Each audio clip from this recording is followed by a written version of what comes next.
talk to yourself once in a day. Otherwise, you miss a meeting with an excellent person in your life. This was said by Swami Vivekananda. తను ఒక ఆదర్శ వ్యక్తి. ఎందుకంటే తన చిన్ననాటి నుంచి కష్టాల్లో ఒకరోజు నాతో వివరంగా చెప్పారు. తను చిన్నప్పటి కష్టపడే తత్వం కానీ తను ఇష్టంగా మలుచుకొని సాధించారు. తను చిన్ననాడే వాళ్ళ తల్లిదండ్రులను పోగొట్టుకున్నారు. కానీ తను ఎప్పుడు కుంగిపోకుండా వాళ్ళ పెద్దనాన్నగారు ఆదరించినప్పుడు తను ఏదో విధంగా వాళ్ళకి సహాయపడాలి. ఎందుకంటే వాళ్ళ ఆర్థిక స్థితి కూడా అంత బాగాలేకుండా వాళ్ళ పెద్దనాన్న వాళ్ళది. అప్పుడు తను కూడా చదువుకుంటూ విద్యను వేరే వాళ్ళకి విద్యార్థులకి బోధించేవాడు. తర్వాత అలాగే కొనసాగిస్తూ ఆర్థికంగా వాళ్ళ పెద్దనాన్న గారికి సహాయపడ్డారు.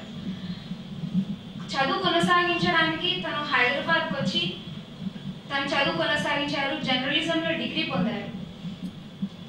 తను చాలా వివిధ పత్రికల్లో ఎడిటర్గా చాలా రకాలుగా ఇన్ఫర్మేషన్ అనేది ఇచ్చారు. ప్రస్తుతానికి కూడా కొన్ని వార్తాపత్రికల్లో పనిచేస్తున్నారు. తన పేరు వేదాంత సూరి. బహుశా మీరు వినే ఉంటారు. చాలా పుస్తకాలు కూడా రాశారు.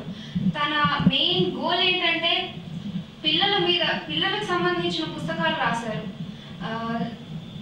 అమ్మలోకం, 8 నెలలు అనేది అనువాదించిన పుస్తకం. ఒక ఇంగ్లీష్ రైటర్ రాస్తే దాన్ని తను తెలుగులో అనువదించారు.